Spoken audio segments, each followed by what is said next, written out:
Of all the parables in the gospel that our Lord tells us, I think today's parable is probably the most confusing parable at first glance. And I was curious, I just did a Google search for the most confusing parable, and this is what came up under the top several results. So I think it's official. That's definitely fact if it comes up on Google. But we have in the gospel today a dishonest steward who is basically stealing from his master in order to give himself a nice severance package, so that when he loses his job, he's going to have people that take care of him. And the strange thing about the parable is it says that the master commended the dishonest steward for acting prudently. And that's what I think catches people off guard.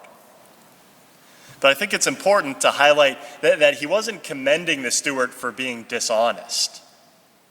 He was commending him for how crafty he was and how resourceful he was in using the resources that were available to him to make friends for himself. And so the question for us is, are we that resourceful? And do we put that much thought and effort and energy into our salvation as this steward was putting into his material well-being? People can be very, very resourceful when it comes to material wealth. If we look at the businesses within our country, especially some of the Fortune 500 companies, they are very efficient in how they try and run and how they try and create value. Companies do all sorts of things to try and increase sales. They put a lot of thought and effort into different marketing campaigns. They brand their products in a certain way so that people recognize them. They engineer different uses for their products sometimes, or they try and modify their product to have a competitive edge. They look at better distribution networks. They look at cheaper supply chains. They look at different techniques to manufacture things more efficiently. All the thought and effort that goes into creating value is pretty incredible. Do we put that same level of effort into our salvation? If we think about our kids, and the effort that we put into sports programs, we have, coaches that make sure that they're developing their skill set. In high school, they'll practice 5 times a week, or sometimes during the summer, they'll even have multiple practices the same day. They have conditioning out of season. All of this just to get a competitive advantage. Do we put the same level of effort into our salvation, which lasts for all eternity, compared to the effort that we put into the passing things of this world that come and go very quickly? For most people, the answer to that question is probably not. Sometimes if people are struggling with a big sin, if there's some sin that they're addicted to or they know is a grave matter, often they'll struggle and try and conquer that sin, which is a good thing. But I think very often if people think that they get comfortable where they're at spiritually, and they'll think, well, if I'm in a good enough position, then I can just be comfortable here. And there's a temptation to be complacent rather than running the race so as to win, rather than constantly striving for deeper holiness.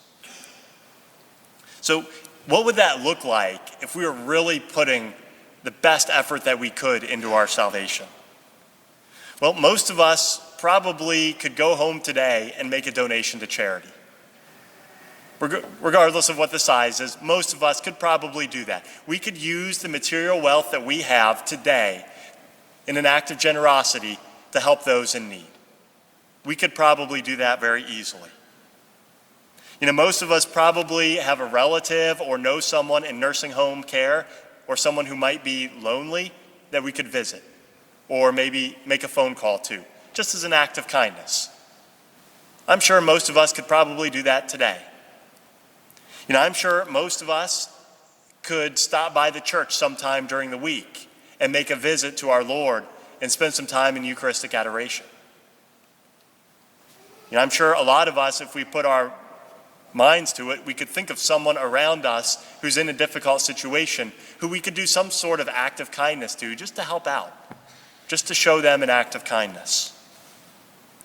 If we took a step back and did an analysis of our spiritual lives, if we looked at virtues and vices, we could probably come up with a list of goals, different virtues that we could grow in, or different vices that we could see that we need to overcome.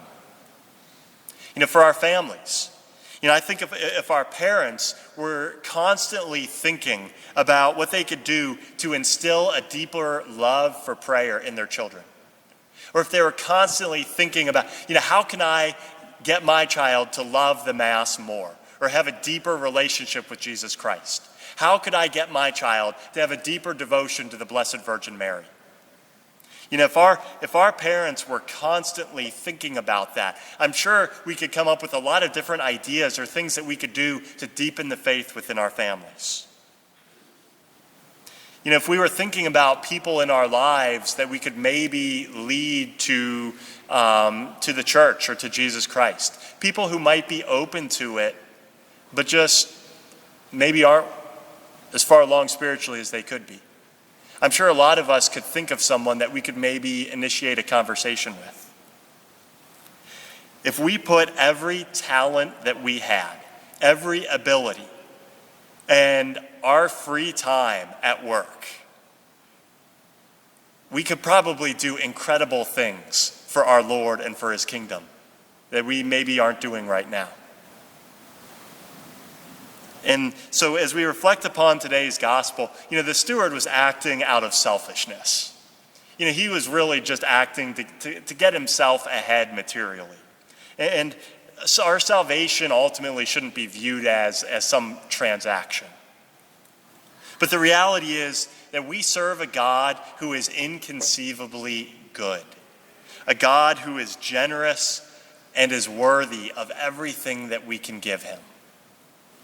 We owe him everything that we have and everything that we are. And so we should never be outdone in what we do for our Lord. If we think about the time and effort that goes into the material possessions and things around us, we should definitely be giving far more to our Lord, because no one is more worthy of our honor and our talents and our adoration than him. And so it should be our joy as children of light. The gospel refers to children of light, to serve the Lord in the best way, in the most intentional way that we possibly can.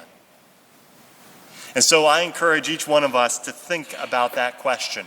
Are we as resourceful in serving the Lord as the steward in today's gospel was in providing for his needs? And what are some practical steps that we could maybe take to give greater glory and honor to our Lord?